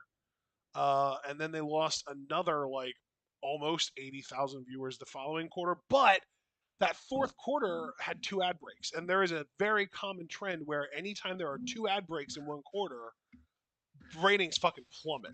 Anytime there are 2 ad breaks in one quarter hour, the ratings always go down. So that fourth quarter hour only losing not even like 80,000 is like not even that bad. Right. Then we came back up with the Osprey promo and the beginning of Jay White versus Darby Allin. Then this is the really cool thing. The sixth quarter hour, which is normally the TV dead spot, had 2 ad breaks, right? So you'd expect a huge dip in viewership, and it was the fucking TV dead spot. Like I said, that like 9:15 to 10 or to 9:30 spot. And Jay White versus Darby Allin with the Bang Bang Gang and that whole angle actually sustained viewers and even gained in the demo. Oh, wow, okay. So I'm gonna just go ahead and say Jay White's a fucking draw. Good shit. At least there's one fucking silver lining among all this shit. Yeah, Um, but then Jarrett Hook versus Gates of Agony lost over 70,000 viewers. God, just And again, then the fuck main Chris event Jericho. had 2 ad breaks, and that lost almost 100,000 viewers. Yeah, and the main event was Riho Willow, as we said. Is there anything you want to say about that match specifically, or can we just like Dude, run this I'm out? actually very interested in what's going to happen coming out of that match because, as you know, last week Statlander lost to Rio. Yes. Willow beat Rio, Oh, and as you know, Stokely has been pursuing Statlander. yes. I'm wondering if Stokely is going to maybe open his eyes now and see, wait a minute, have I been pursuing the wrong one all along? Maybe it's Willow that can get me my money. Well, look, whoever Stokely pursues, I'm going to support, and they better support him because he's a fucking king. I still stand Stokely in spite of the fact that he works at AEW. So, Yeah. um, all That's right. just interesting to me. That story is interesting to me because I really, really like Willow and Statlander. And I am very curious to see if there's any storyline development with Stokely because he's been like vehemently anti Willow. Like anytime Willow tries to even make an appeal to him, he's just like, no, it's Statlander that I want. And now it's like, wait a minute, Statlander couldn't beat Riho, but Willow can. Well, I'm curious if something comes of this. Right. But then to end the show, we had a bunch of bullshit. And I say bunch of bullshit because while Willow was enjoying her victory, we had Julia Hart show up on the ramp, and Sky Blue did a chop block on Willow from behind. So we got a 2-on-1 attack, and then Mercedes came out to save Willow, even though I will say, in her opening promo, Mercedes pretty explicitly said that like she and Willow have unfinished business because if you remember, Willow was who beat Mercedes to crown the first ever New Japan Strong Women's Champion. Yes. Yes. So Mercedes actually went out of her way to address that in her opening promo and said, "Yeah, like we have unfinished business." And then she makes the save for Willow to close the show. It's like, listen, Tony, I understand that you're trying to kiss Mercedes' ass right now by booking the women in main event, but if you're going to book the women in main event, at least have it make sense for Mercedes to save the woman that she's coming out to save.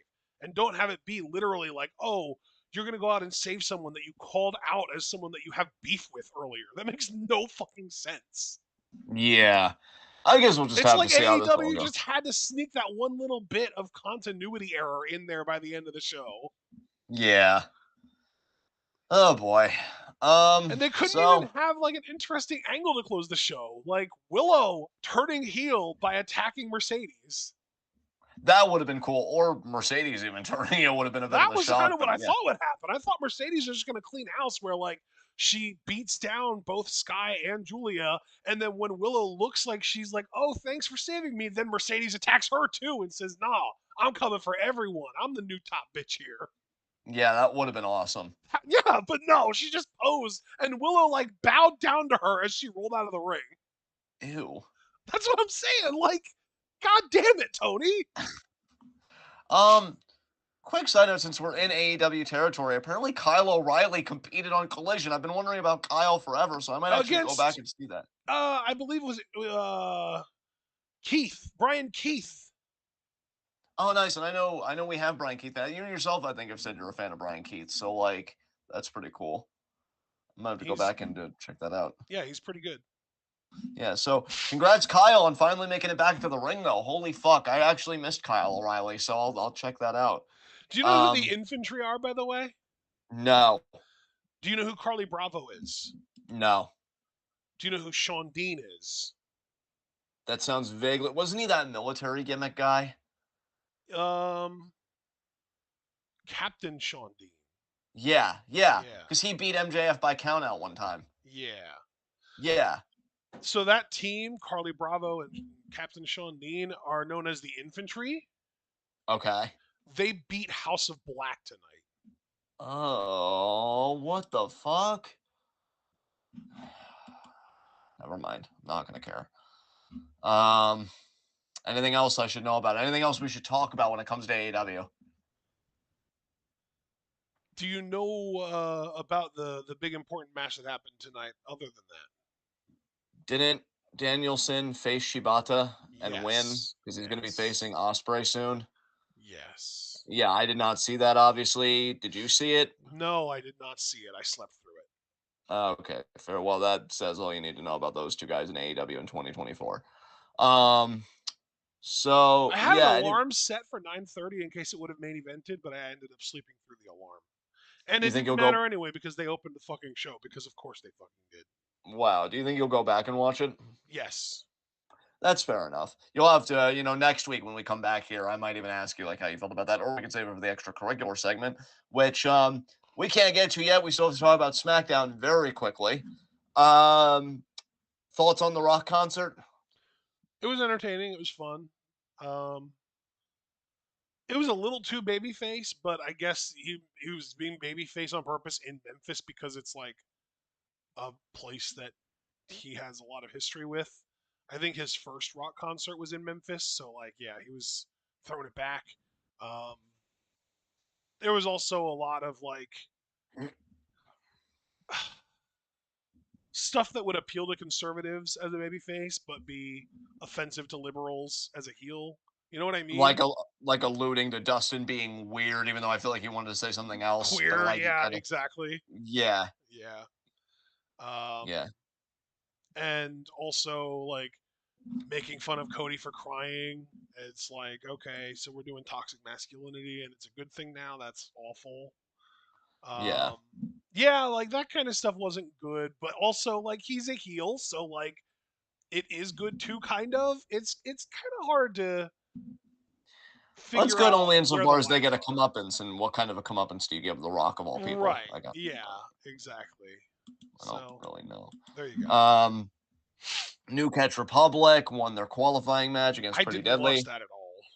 I was hoping Pretty Deadly would win this, but they're never going to win anything. We know next week there are going to be two more qualifiers on SmackDown: Street Profits versus Authors of Pain, and OC versus Waller and Theory. So I'm actually surprised they're still using OC on the main roster. I thought that they were going to be more dialed in on NXT. Um, Rey Mysterio going to be facing Santos Escobar. I hope that this has a fuck finish because I want them to run it back at Mania. Either that or just do a big schmoz tag team match because I will say LDF, Legato, did win in their tag team qualifier against LWO. So we know Cruz and Joaquin, their only hope now is stand and deliver for the NXT tag titles, and I don't think they're winning that either. So we'll have to see how that all goes. But yeah, Escobar beat Dragon Lee handily. I think this is like the third time he's beaten Dragon Lee in a singles match. Because he beat him at Survivor Series, he beat him in the US title tournament, and now he beat him here. He just has his number. He owns Dragon Lee, just straight up. And Um, honestly, you love to see it. you do, you do. That's what you get for veiling face, you fuck. Um, fucking Orton beat Grayson Waller. Nobody really You also cares. love to see that, and then Kevin Owens came out afterwards to help Orton. Orton almost RKO'd Kevin, but then Theory came stumbling in afterwards. Kevin hit him with the stunner, and then he bounced into an RKO. Yeah, the cell was ridiculous, but it made for a pretty decent visual. We got word from Nick Aldis that Logan Paul will be defending his U.S. title in a triple threat match against Orton and KO. Should be a fun Mania match, so we'll have to see how that goes. And let me see, is there anything else worth talking about from SmackDown? We already kind of touched on the Raw concert because everything you said, I really have nothing to add. The story has been what it is. That's another matchup where I'm like, okay, let's rip the band-aid off. Let's just do Roman and Cody already. Like, I'm ready to do a lot of Mania. Obviously, Bailey Dakota, but not even really much to say here. The match got cut off because it ended up in a beatdown. Naomi coming out to try and help Bailey was interesting. I even I have to like wonder if that. we're. I thought that was cool. Well, it Got a just huge shows pop too. nice, huge pop. I have to Totally. wonder what Bianca will think about this because I feel like she was kind of vibing with Naomi, but then we already know that Bianca's made her position clear on this whole thing. And Which then is fuck Bailey. yeah, you can go fuck herself and the whole damage control bullshit. Naomi, on the other hand, sticking to her guns. She's more empathetic to Bailey, which cool.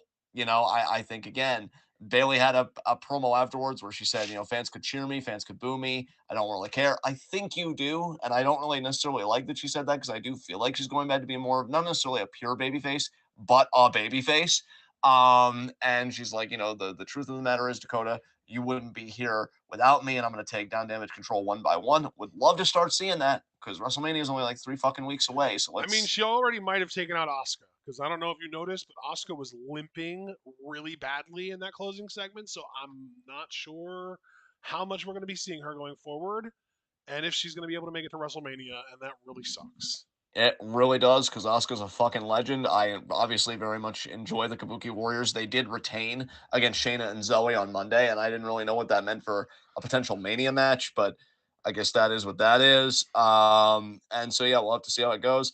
But yeah, I'm like I told you in conversation, I still want Bailey and Io to have that promo segment where everything gets put out on the table, and they haven't had that yet, and that's been a great disappointment to me. I feel like these women are in some ways getting very shortchanged, even though Bailey was a Rumble winner and that this story has legs.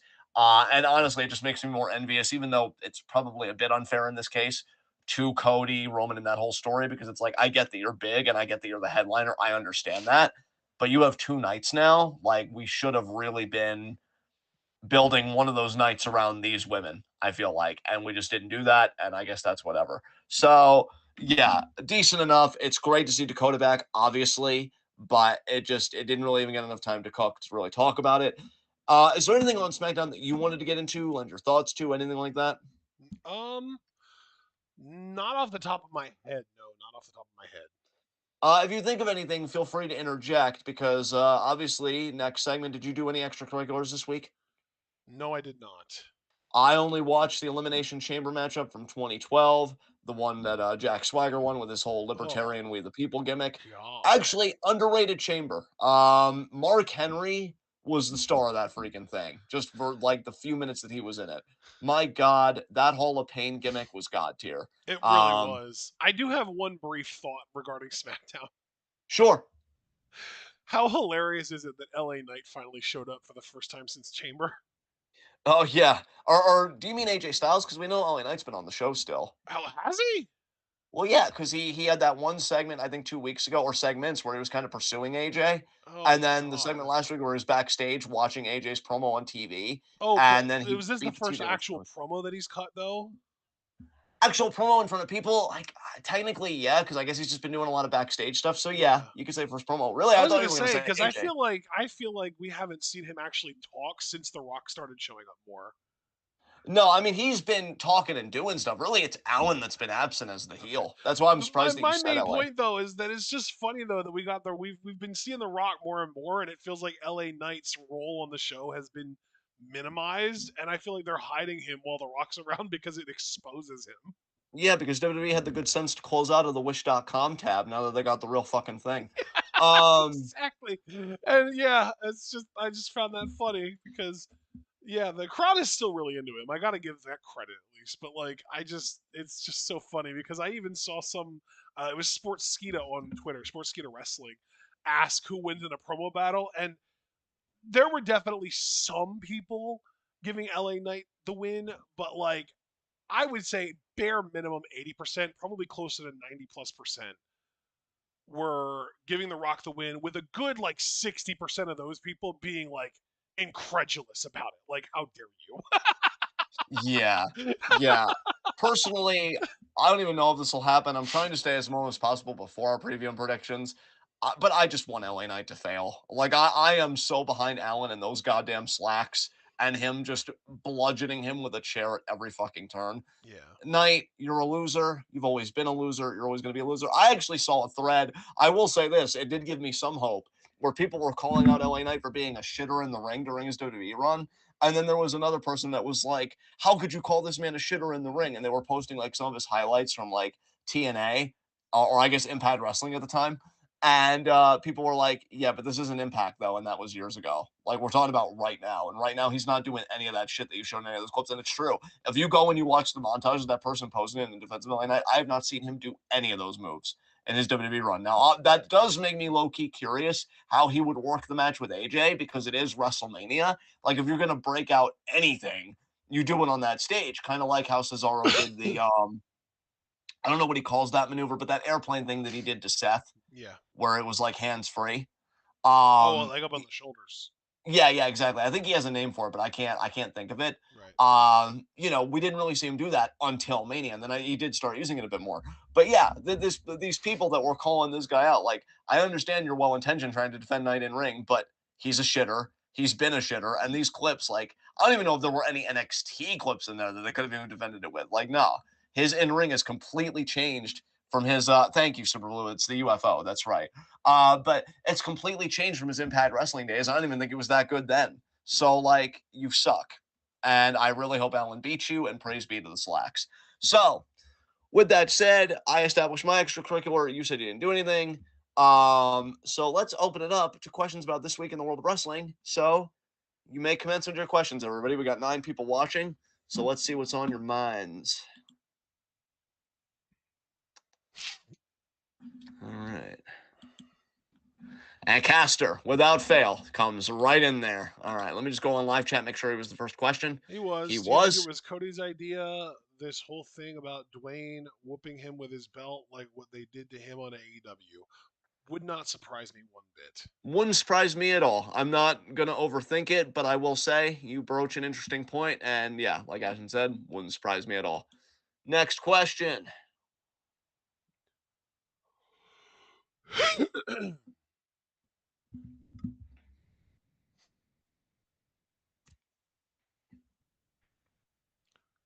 Do we have any more If questions? Monet went back to WWE, does that make her a sellout like CM Punk? Um, Given that she hasn't broadcast her hatred for WWE like Punk was doing for a good bit and probably making money off of his anti-WWE disposition, I wouldn't say sellout per se. Let me I also know just say the whole reason that she left WWE in the first place was because she was A, not making as much money as she felt like she was owed, and B, not being used as well as she felt she deserved. So if she went back to WWE on a bigger contract that had more guarantees that she would be used better, I feel like that's the exact opposite of selling out. I feel like that's using leverage to get what you want. exactly. Whereas Punk, meanwhile, pretty much said that WWE is an unsafe company to work in and everything else. And he had seemingly more principled complaints beyond like business and financial that could very easily be redressed with more money and different creative direction, i.e., Mercedes. And so, yeah, I don't even think the situations are comparable personally. And so, yeah, that's just my thought there. Any other questions?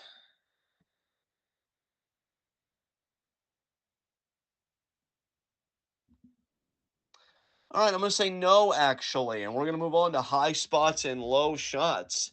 Low shot for me, I'm going to say is, let me think about it. Honorary low shot LA Knight because you've been searching for AJ Styles this whole time, and AJ found you first. Again, flew halfway across the world to screw you out of being a world champion, and you got again on SmackDown with a chair. It's amazing. So honorary low shot there. Actual low shot, hmm. Oh boy, this is a bit more difficult. You know what? Actual low shot to me, I'll say Logan Paul because now he's got to defend his title against 2 guys at WrestleMania, and we already know the mathematics. I'm not going to Steiner promo this whole thing, but yeah, like it's Urge just to Steiner being suppressed. yeah. So Logan Paul's my low shot. Who's your low shot? Darby fucking Allen. Amazing, amazing perfection. Oh man, he got bitched out. He got injured on kayfabe, and he got injured in real life. What a bad week for that kid. High spot for me, Loki. I want to give the high spot for The Rock because I have been entertained by everything he's been doing. Um, You know what? I might just do it. High spot The Rock. Had a great Rock concert. I've been enjoying his promos. I think your criticisms are valid for sure, and I share them. But given that he is supposed to be a heel and everything else, and I don't know. It's got a different energy. And like I said, knowing that we got The Rock, WWE has been able to mercifully close out of the Wish.com tab. They've kind of cooled LA Knight down a bit. And it's beautiful. And you know what? Honorary high spot to Jimmy Uso because you are unhinged, sir. And I'm starting to learn to love it. But again, to the cameraman, a face doesn't need to devour a whole frame. Okay, we can zoom out. I promise. But who is your high spot? Trick Williams. Perfect, perfect.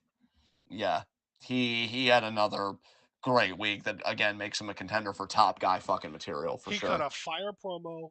He made out with Lash Legend on TV, and she leaned into it. By the way, I don't want to make it seem like he did like that creepy Ric Flair shit where he grabbed her by the face and kissed her, and she was grossed out by it. Like, no, he dipped her. He grabbed her, stopped her from hitting him gently. By the way, he didn't like hit her or hurt her.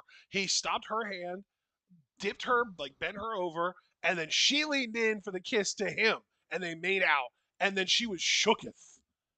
There was passion, Yeah. and it just made her Plus tremble. the trick, the whoop that trick chance on SmackDown that they used as propaganda to make it seem like it was for him. Mello ain't got that Riz. Mello, you're gonna get your son. I'm gonna look Trizick forward to it. Williams. I saw, yeah, Javaris mentioned that people were saying that. Trizick Yeah, Williams, because he got that Riz to be able to secure Lash Legend. yeah, hell Or yeah, again, as Javaris would say, Mama. yes.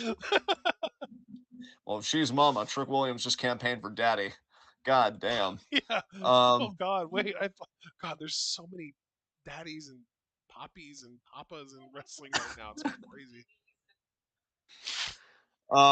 So yeah, I guess that's it. So thank you guys very much for joining us for Weekend Review. I'm John, that's my corner commentary action, and this has been the best wrestling podcast made for wrestling fans by wrestling fans on the web today. Be sure to leave a like as you follow us, subscribe with the bell icon for notifications so you don't miss any of that 12 goodness. Check out everything we're involved in the description box. Follow us on Twitter and Twitch because we are the best wrestling podcast in all the IWC. And we will see you guys, since this is going to be the week of the 17th. Yeah, I guess we'll see you guys on Thursday for Stardom catch up. Potentially, it really just depends on how the prospective matches shake out. But for Raw, NXT, and SmackDown, you can join the Discord live wrestling discussion chat. Always popping off there. I was thankfully able to be a part of it for a good bit of SmackDown. It felt really good to be back in there. I missed you guys, and hopefully I'll be there for Raw. No promises. My days have been crazy because I'm still recovering from this illness. But yeah, just gonna be a super low key week, and then next week is gonna be Q&A. So, or not next week, but the week after next. So the 28th is gonna be Q&A. Get your questions in if you haven't. And then I know, in fact, I think it is you, Super Blue, that you wanted us to do Stand and Deliver Night 1 reactions, and you do have the balance for that. So we will be live reacting to Takeover Stand and Deliver, but that's April 6th. So that should be very, very interesting. All right. So yeah, that's kind of a little glimpse into the future. Enjoy your Sunday, guys. Enjoy the rest of your weekend. Be good to yourselves and each other. Tune in. Peace out.